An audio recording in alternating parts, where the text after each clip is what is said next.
Bonjour à toutes et à tous et bienvenue dans Du côté de chez Sam, votre rendez-vous pour comprendre les États-Unis au-delà des clichés et des gros titres.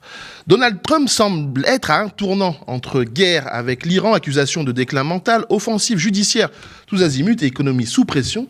C'est toute la stabilité institutionnelle américaine qui vacille. Des élus évoquent désormais le recours au 25e amendement pour déclarer le président inapte après des propos jugés extrêmement inquiétants sur l'Iran. Dans le même temps, la Maison-Blanche revendique une forme de victoire diplomatique après une désescalade fragile au Moyen-Orient. Mais derrière ces coups de communication et ces tensions géopolitiques, une autre bataille se joue, celle du droit avec une Cour suprême au cœur d'une crise constitutionnelle et celle du quotidien des Américains entre bons chiffres économiques et sentiments d'insécurité grandissant. On en parle tout de suite avec Claire Rabès, militante démocrate, et Tristan Cabello, historien spécialiste des États-Unis. Allez, il est temps d'aller faire un tour du côté de chez Sam.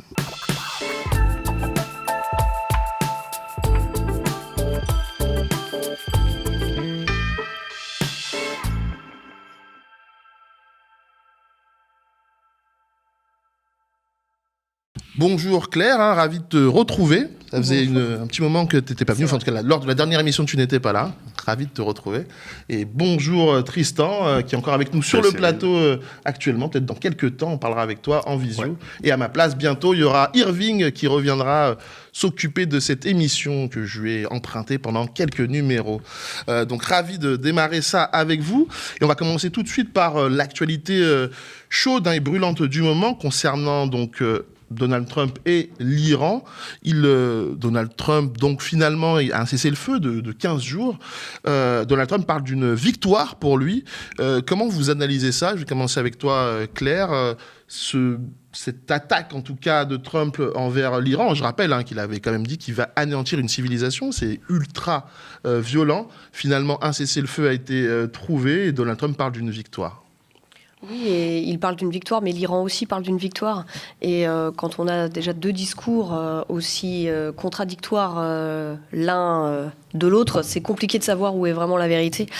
Et ensuite, évidemment, est-ce qu'il a gagné ou pas ? Déjà, qu'est-ce que ça veut dire gagner ? Les objectifs au départ qu'il s'était mis, c'était quand même de détruire absolument tout l'arsenal nucléaire iranien. Ce n'est pas le cas, apparemment. Pareil, il avait décidé que c'était maintenant le moment d'un changement de régime, en disant au peuple de justement saisir de ce moment-là pour renverser le régime iranien. Encore une fois, ce n'est pas le cas. Donc, on a plusieurs éléments pour se poser sincèrement la question. Et puis après, tu en parlais tout à l'heure en introduction, c'est l'instabilité totale dans la région qu'il a mise, et notamment Israël a renforcé encore plus ses frappes sur le Liban actuellement. On a des prises de position des Émirats arabes unis, du Qatar, qui sont quand même aussi ambivalentes vis-à-vis des États-Unis. On a vu que les Européens ne l'ont pas suivi, alors même qu'il a plusieurs fois demandé justement le soutien, notamment pour la sécurisation du détroit d'Ormuz. Donc les Européens n'y sont pas allés.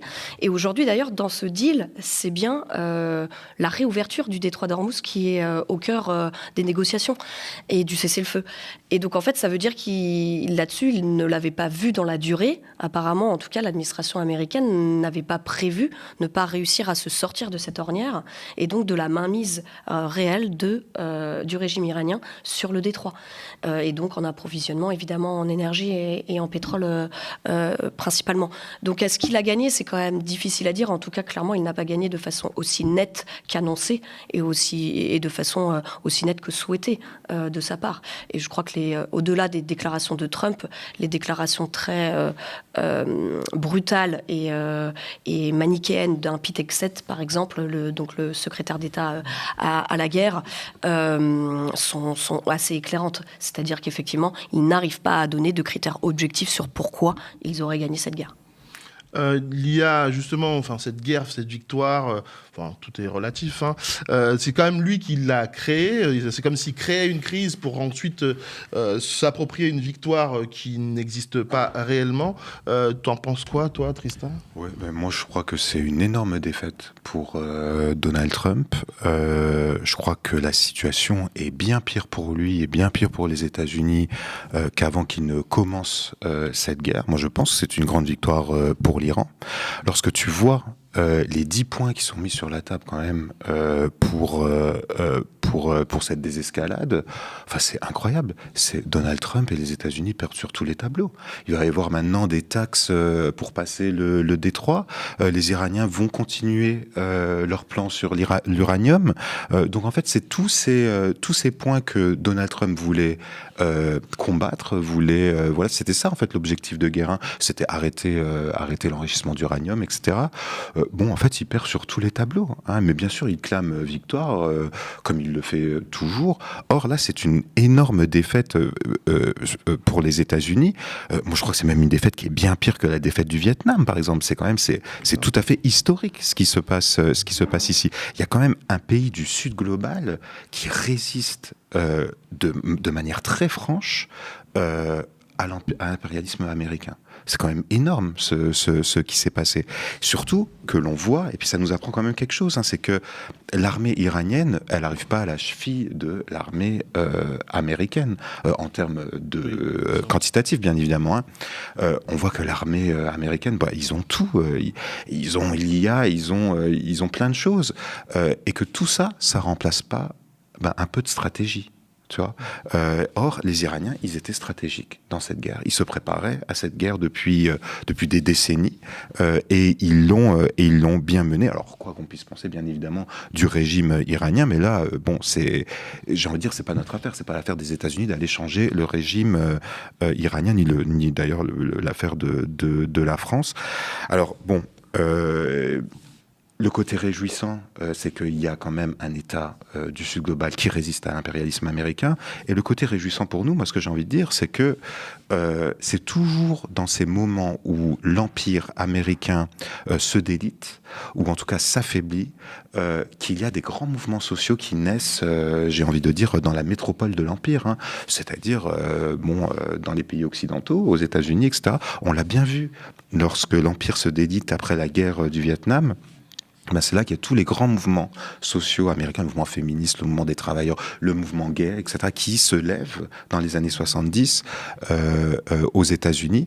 Et donc, ça peut aussi préfigurer d'une nouvelle montée, des peuples, mais des peuples vraiment dans les métropoles des empires, aux États-Unis, dans l'Ouest européen aussi, vers plus de progrès.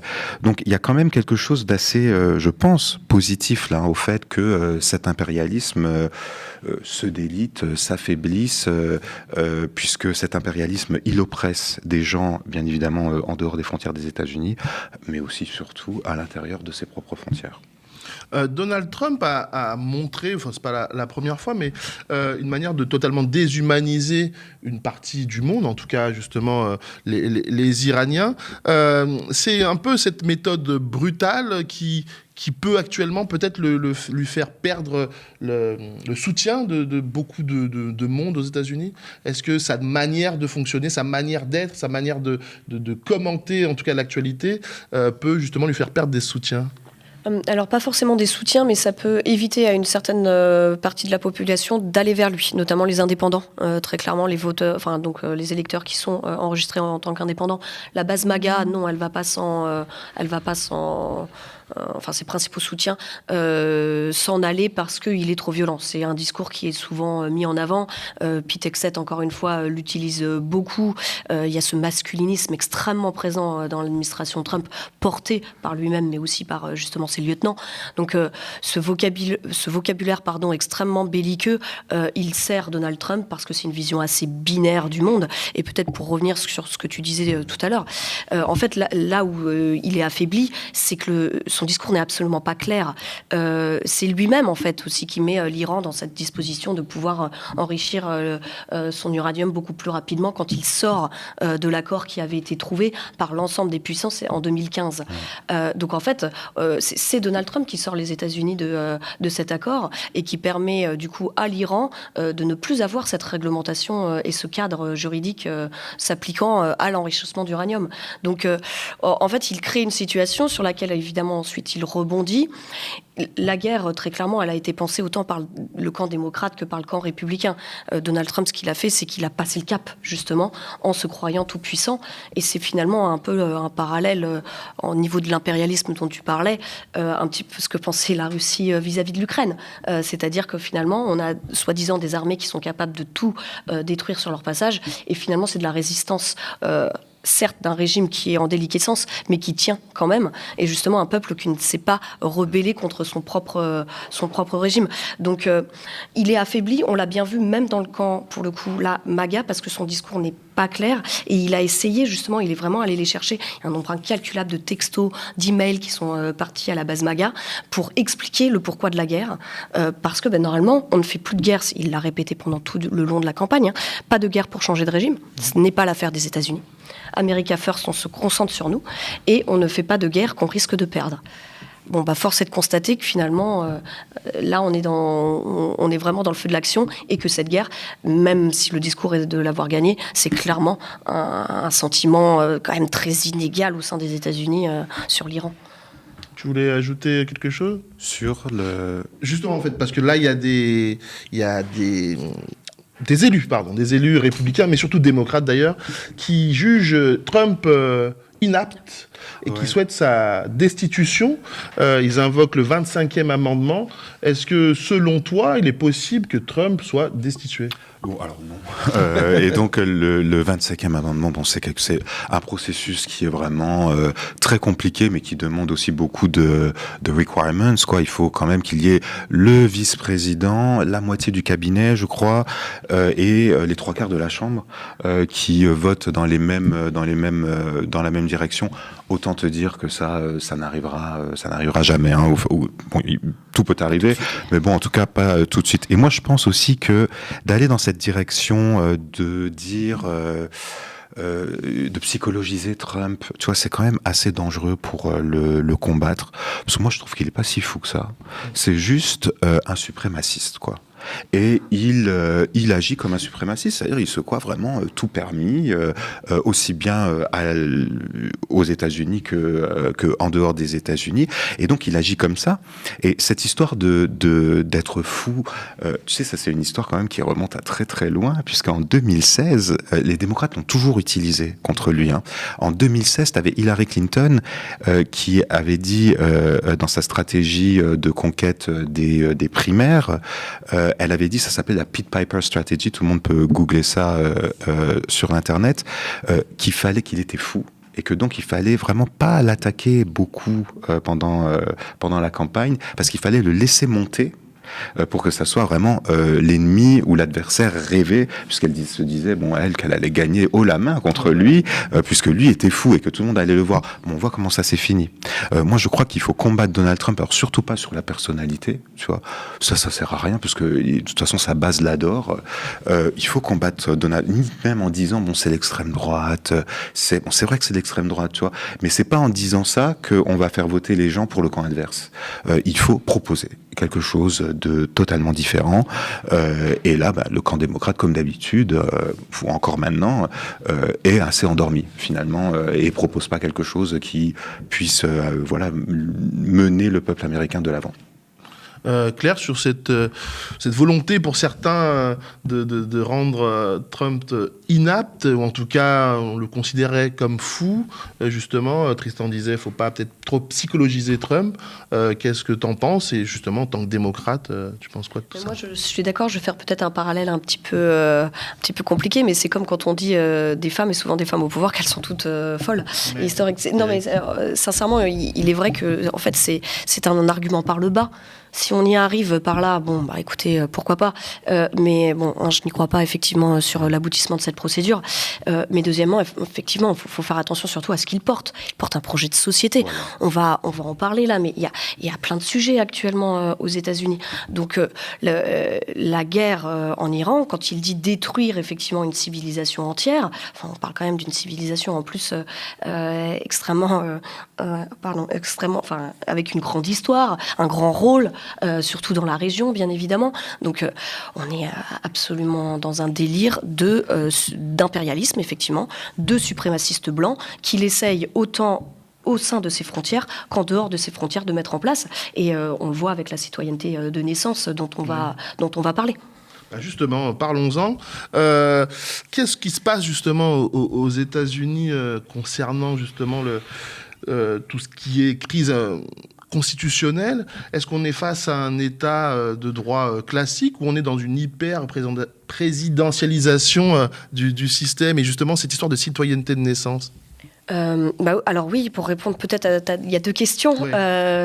Sur le système institutionnel, moi ce qui est quand même assez intéressant, c'est que le président des États-Unis, finalement, il n'a pas tant de pouvoir que ça à la base. C'est que là, effectivement, il y a une stratégie, on en parlait rapidement tout à l'heure, mais une stratégie d'hyper-présidentialisation, tu viens de le dire, mais donc il n'y a plus de place à aucun autre narratif. Nous sommes toujours dans le commentaire et dans la réaction à ce que porte Donald Trump et son administration. Et ça, c'est vrai qu'il réussit un coup de maître pour le moment, puisque il fait ça depuis, mais j'ai même pas envie de dire depuis qu'il est revenu au pouvoir, mais depuis les 10 ans dans lesquels il s'est impliqué politiquement, donc depuis 2016 et sa première élection. Donc il y a un renversement institutionnel dans le sens où même s'il n'est pas prévu dans les textes, ça en devient une réalité. Le Congrès a totalement disparu. Normalement, le Congrès, c'est l'institution maîtresse et clé du système américain. Le Congrès est totalement à la main de la Maison-Blanche, et c'est la Maison-Blanche qui dicte l'actualité, et il n'y a pas de prise de position des élus républicains, en tout cas aujourd'hui, malgré les Marjorie Taylor Greene, ou en tout cas les petits soubresauts qu'on en a pu voir, ça reste très en ordre de marche, et donc le pouvoir est désormais à la Maison-Blanche, très clairement, et c'est là d'où viennent les attaques du système institutionnel. Donc par exemple, et c'est le point sur la citoyenneté de naissance, donc il veut, normalement, en fait, vu que c'est un amendement, c'est le 14e amendement, de donner la naissance automatiquement à toute personne née sur le sol américain. Et donc, ce que reproche Donald Trump à cette disposition, c'est le fait que même si les parents de l'enfant sont sans papier, par exemple, et donc ne sont pas en situation régulière sur le territoire des États-Unis, eh bien l'enfant est quand même américain. Donc, il dispose de la citoyenneté américaine. Donc, comme c'est un 14e amendement, normalement, ça demande une réforme constitutionnelle. Et c'est très compliqué, les réformes constitutionnelles. Justement, c'est les 3/4 du Congrès, pareil, qui sont d'accord. Et donc là, il essaye de passer par décret, et donc de manière contournée, institutionnellement parlant, justement, sur une disposition qui est normalement celle de la Constitution. Et on va y revenir, mais par exemple, hier, donc, il est allé à l'audience, justement, donc, sur ce cas, Trump versus Barbara. Il est allé à l'audience pour mettre la pression sur les tribunaux qui avaient toujours rejeté cette disposition. Chaque fois qu'ils avaient été saisis, ils avaient rejeté les cas, justement, en défense de ce 14e le droit du sol. Exactement. Et là, le président de la Cour lui a quand même bien répondu, oui, on a changé de monde, vous avez raison. Enfin, pas à Trump, justement, mais je perds le nom. Mais, pardon, à la défense, quoi. Enfin, à celui qui a plaidé pour, et j'ai perdu le nom, plaidé pour, justement, la remise en cause de cet amendement-là. On lui a répondu, oui, on a peut-être changé de monde avec les flux migratoires, etc., l'avion qui permet de venir plus simplement sur le territoire, mais on n'a pas changé de constitution. Et donc là encore, on est pas dans un changement clair, on n'est pas dans un coup d'État, mais on est dans, effectivement, des coups d'État un peu systématiques, moins visibles, qui remettent en cause l'équilibre institutionnel, effectivement, des États-Unis. Le grand problème, c'est la Cour suprême. La Cour suprême, c'est une institution qui est antidémocratique et qui, à bien des égards, légifère finalement sur la vie des Américains. Pourquoi il y a le mariage gay aux États-Unis ? Parce que c'est la Cour suprême qui a légiféré. Donc ça, c'est plutôt quelque chose de positif. C'est pas du tout dans la loi. Pourquoi il n'y a plus l'avortement universel, disons, aux États-Unis ? Parce que la Cour suprême a légiféré. Et là, tu as affaire quand même à 9 personnes qui sont nommées à vie. Si c'est par des présidents plutôt démocrates, plutôt libéraux, et puis c'est des présidents plutôt républicains, plutôt conservateurs, et donc ces gens-là, changent la vie de millions d'Américains aux États-Unis, et bien évidemment, alors c'est une institution très conservatrice et que les républicains adorent. Les démocrates ont toujours dit, mais nous on va changer tout ça. On va réduire le nombre de juges, on va réduire aussi les termes, les mandats. On va faire en sorte que ça soit pas à vie. Mais en fait, à chaque fois qu'ils sont au pouvoir, ils ne changent jamais rien. Et donc, il y a un énorme problème là avec cette Cour suprême. Donc, comme l'a dit Claire, non seulement la Cour suprême a quand même légiféré, enfin, ils ont fait ils ont donné une opinion donc sur les thérapies de conversion. Donc, les thérapies de conversion pour donc convertir des jeunes personnes qui se sentent LGBT en hétérosexuel, je crois que c'est ça quoi le but de la thérapie de conversion. Bon, c'est quelque chose de complètement fou. Ça maintenant c'est devenu légal grâce à la Cour suprême, parce que la Cour suprême nous dit ce qui est très important, c'est que la liberté de pensée, la liberté de parole soit respectée. Et donc ça, c'est dans la liberté de parole. Même chose pour le droit du sol. Ça, c'est complètement fou. Les pays, l'Amérique, les États-Unis, c'est un pays où il y a le droit du sol. Et donc, ce qu'ils veulent faire, c'est faire en sorte de faire en sorte que tout le monde n'ait pas accès à la nationalité, à la citoyenneté. Et quand tu enlèves le droit du sol, après, tu peux aussi questionner qui a été naturalisé, combien de temps, qui aura le droit à la naturalisation. Est-ce que tu peux enlever la naturalisation? Puis pourquoi pas après, enlever la citoyenneté à des gens. Donc c'est vraiment, on ouvre une boîte de Pandore là, qui c'est très réfléchi. Encore une fois, comme tu le disais, moi je crois pas du tout qu'il est fou. Hein.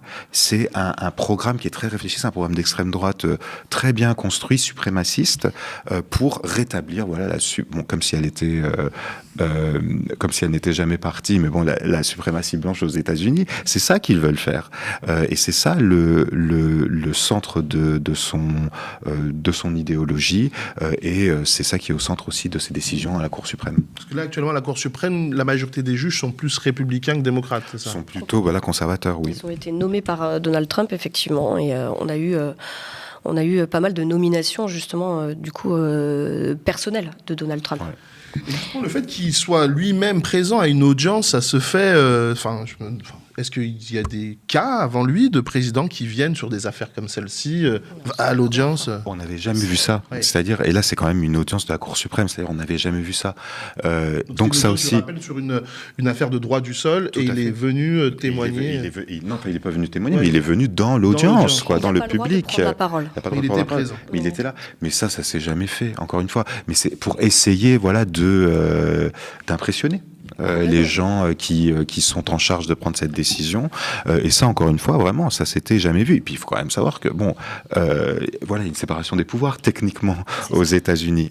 Et là, il la respecte pas du tout, encore une fois. Puis, il va vraiment dans les détails. Hein. Enfin, encore une fois, là, c'est effectivement une stratégie. C'est-à-dire que quand il demande de venir, vu que c'est la première fois et que ça déroute complètement l'ensemble des personnes présentes et même ses partisans, il demande à être au milieu du banc, alors même qu'on lui avait trouvé une place, justement, vu qu'il n'a pas à être là, en fond de banc, en tout cas sur le côté, il a demandé à être présent, donc il était en face des juges. Donc il faut quand même se rendre compte de la pression, effectivement, au niveau de la séparation des pouvoirs, que cela représente. En plus, et pour noter, pour revenir sur ce que disait Tristan tout à l'heure, effectivement, par rapport à nous, où on fonctionne beaucoup par loi et par législation, le pouvoir jurisprudentiel aux États-Unis est vraiment central. Donc le pouvoir des juges et la Cour suprême par rapport aux menaces en plus qu'il a pu proférer en direction des présidents de tribunaux, même plus locaux, au niveau des États, c'est vraiment quelque chose qui est institué au niveau de son administration. Et pour parler donc de la population américaine, on vient de le comprendre là, à travers tout ce que vous dites, elle subit pas mal de choses. Là, actuellement, l'administration Trump vante les bons chiffres de l'économie américaine, états-unienne en tout cas, mais le ressenti de la population n'est pas le même. Tristan, justement, est-ce que tu peux nous en parler? Oui, c'est comme d'habitude. C'est-à-dire aux États-Unis, les chiffres sont assez bons. C'est-à-dire la bourse, ça va pas si mal que ça. Les chiffres du du chômage sont bons. Bon, il y a des créations d'emplois. Bon, c'est pas aussi fort qu'avant. Mais alors, en effet, aux États-Unis, c'est vrai, tu vas dans n'importe quel supermarché, tu trouves un emploi directement. Il y a vraiment, voilà, c'est très facile de trouver un emploi. Le grand problème, c'est que ces emplois sont toujours très précaires, la plupart d'entre eux, et assez mal payés. Et donc, ce que l'on voit, c'est vraiment une grande anxiété économique, finalement, aux États-Unis. Et il y a toujours cette dichotomie entre, on nous dit, voilà, les chiffres sont très bons, regardez les chiffres, on a une économie qui est forte. Et puis, en fait, le ressenti des gens, c'est pas du tout ça. Et on le voit ça, tu vois, deux choses, moi, que j'ai vu dans les dernières semaines, là. Il y a des grèves, de plus en plus souvent. Et des grèves, en fait, dans des domaines où, ben vraiment, on n'avait pas l'habitude d'en voir. Tu vois, par exemple, il y a une grande grève des infirmières à New York très récemment, il y a quelques semaines, qui s'est finie plutôt bien pour eux. Et ça, tu vois, c'était des jobs, il y a encore 10-15 ans, surtout pour des populations, tu vois, immigrées de première génération, que c'était des bons jobs, ça. Les gens aimaient faire ce boulot, ça, il y avait une certaine sécurité de l'emploi, c'était assez bien payé, tout ce qui est médical est très bien payé aux États-Unis en général. Là, elles étaient en grève, tu vois. Et puis autre chose dans mon domaine, le domaine de l'université, tu as de plus en plus de profs qui font grève. C'est incroyable, mais moi, il y a encore 10 ans, on voyait jamais ça. C'était plutôt des jobs assez sécures et puis assez bien payés. Et je regardais par exemple NYU, New York University. Ils sont en train de faire grève. Là, ça fait 3 semaines. T'as des témoignages qui sont absolument fous à la télévision. Alors moi, je savais parce que je suis dedans, mais des profs qui travaillent à temps plein à New York University, une des plus grandes universités de New York, mais aussi une des plus grandes universités finalement du monde, qui travaillent à temps plein à New York University dans des niveaux graduate, c'est-à-dire des niveaux de maîtrise, de doctorat, etc., et qui disent à la télévision, mais moi j'ai besoin de prendre 2 autres jobs pour subvenir à mes besoins. Là, on est quand même dans autre chose, mais ça, c'est tout à fait normal, encore une fois. Aux États-Unis, je connais très peu de monde aux États-Unis des gens qui auraient, tu vois, un seul boulot, qui travailleraient leurs 40 heures, et puis qui rentrent à la maison, et puis ils disent, c'est bon, quoi. Non, les gens ont tous 2 ou 3 gigs après pour compléter leurs revenus, parce que la vie est dure, la vie est très chère, et puis parce qu'il faut toujours rappeler qu'il faut toujours tout payer aux États-Unis. J'ajoute aussi un truc, nous, ce que l'on voit aussi dans les universités en ce moment, et là, c'est vraiment dans toutes les universités dans le pays, c'est un énorme déclin dans les inscriptions. C'est-à-dire que dans les inscriptions, surtout en master, qui sont en général des diplômes très valorisés aux États-Unis, c'est-à-dire que dès que tu as un master, en général, tu reçois une augmentation, en général, tu as une promotion. Les gens s'inscrivent plus. Il y a 20 à 30% de déclin, et si tu veux, quand les gens s'inscrivent plus dans ces formations-là, c'est qu'ils ont vraiment moins confiance en l'avenir. Hein. Ça, c'est assez évident. Et donc, nous, on a vu là vraiment des déclins dans les inscriptions qui sont des déclins records. Donc, moi, ce que je vois, c'est que bien évidemment, comme d'habitude, les chiffres sont bons. Peut-être qu'un jour, les chiffres reflèteront peut-être un peu plus la réalité, mais dans la réalité de la vie de tous les jours, les Américains rament vraiment au jour le jour. Claire ? Ouais, je crois qu'il est difficile en fait de se projeter parce que économiquement, on a souvent, ça fait qu'1 an qu'il est revenu au pouvoir finalement, et donc il a encore quand même beaucoup des mesures prises par l'administration Biden avant, et en fait ça met du temps aussi à avoir des effets ce qu'il met en place. On parlait des droits de douane à de nombreuses reprises, mais c'est vrai, les économistes, alors je suis pas économiste, mais ils disent souvent que ça prend apparemment 1 an et demi, 2 ans à avoir vraiment les effets sur les ménages pour que le bout de chaîne en fait, parce que effectivement une veste que vous achetez $100 qui passe à 25% de droit, elle est à $125. Et là, je parle d'un produit qui, normalement, si vous avez déjà une veste, n'est pas complètement nécessaire à la vie. Mais donc, du coup, vraiment le point de l'impact sur les ménages, pour parler comme ça, on ne le connaît pas aujourd'hui. Et donc, ils disent que les économistes donnent il y a des variations. Hein. J'avais encore regardé la dernière fois, c'était entre $800 et $1 500 par ménage par an qui pourrait être le résultat économique réel de ces tarifs, donc de ces droits de douane, pardon. Donc c'est quand même pas anodin pour justement une population qui est déjà en difficulté. Et c'est Mamdani qui a sorti là un rapport municipal disant qu'il y avait 60% de la population new-yorkaise aujourd'hui, donc notamment pour justifier les politiques qu'il met en place et les financements qu'il demande à la gouverneure d'ailleurs de l'État de New York, mais donc environ 5 millions de personnes quand même qui ne vivraient pas avec les ressources nécessaires pour New York. Donc on parle de logement, on parle de transport, on parle de crèches. Donc même sur une ville qui est quand même censée être la vitrine justement des États-Unis, on a des véritables soucis de pouvoir d'achat tout simplement. Alors après, bien loin de moi l'idée de commenter les principes de stagflation, etc. Je n'en ai aucune idée de est-ce que ça va se vérifier ou pas. Mais en tout cas, force est de constater que les derniers chiffres qui sont sortis, et c'est EY, donc normalement ils sont plutôt allants sur le positivisme états-unien, aussi donner un point important, parce qu'on a beaucoup parlé des démissions aux États-Unis, et notamment des jeunes, parce qu'il y avait justement cette volonté d'une meilleure vie, etc. Elles ont chuté totalement. On garde et on s'accroche au job, justement, pour pouvoir être sûr, à minima, d'avoir un salaire, ce qui rejoint totalement ce que tu disais sur la multi-activité par ailleurs. Donc, les chiffres globaux sont bons, certes, mais c'est vrai que ça donne quand même une image de faiblesse, mais encore une fois très inégalitaire. C'est-à-dire qu'on a une bourgeoisie qui va soutenir le pouvoir en place, et l'extrême droite, si on l'appelle comme ça, du coup, en place, ce qui est loin d'être nouveau, sous le soleil. Et puis derrière, on a ceux qui étaient déjà en difficulté, qui se retrouvent, les classes moyennes qui sont vraiment encore plus en difficulté, et les pauvres qui sont encore plus pauvres. Et donc pour terminer, Claire vient de le citer, c'est Zoran Mamdani, vient de faire ses 100 jours en tant que maire de New York. Ça va être la fin de l'émission, donc quelques infos justement sur les 100 jours de Zoran Mamdani, toi Tristan qui a écrit un livre sur lui. Ouais, alors c'est le problème de Zoran Mamdani, c'est comme on en a parlé d'ailleurs durant toute l'émission, c'est qu'il fait beaucoup de choses. Alors bon, tu parlais du logement, alors il y a des millions de choses qui ont été faites, c'est-à-dire pour reconstruire des logements, pour réparer des logements, pour faire la chasse aux mauvais propriétaires, etc. Bon, le logement c'est central à New York, mais aussi sur les crèches universelles, etc. Bon, il y a vraiment beaucoup d'avancées. Le problème de Zoran Mamdani, c'est que ça passe pas le mur du son. C'est-à-dire, on n'en entend pas parler en dehors de New York. C'est-à-dire, il n'émerge pas comme une figure aux États-Unis capable de montrer une alternative. Pourquoi ? Parce que Donald Trump, et puis alors bien évidemment relayé par les journalistes et les chaînes d'infos en continu, occupe absolument tout l'espace. Donc, on peut pas dire... Donc, Zoran Mamdani, pour moi, les 100 premiers jours, c'est un débat, c'est un mandat qui est très positif. Il a changé beaucoup de choses à New York et ça va vraiment aider beaucoup de communautés. Mais on n'en entend pas du tout parler aux États-Unis. Donc tu n'as pas un contrepoids qui émerge là et un contrepoids à la gauche du Parti démocrate. Et puis il faut bien le dire aussi, c'est quelqu'un qui essaye vraiment de se focaliser sur ce qui se passe à New York et ça on peut tout à fait le comprendre.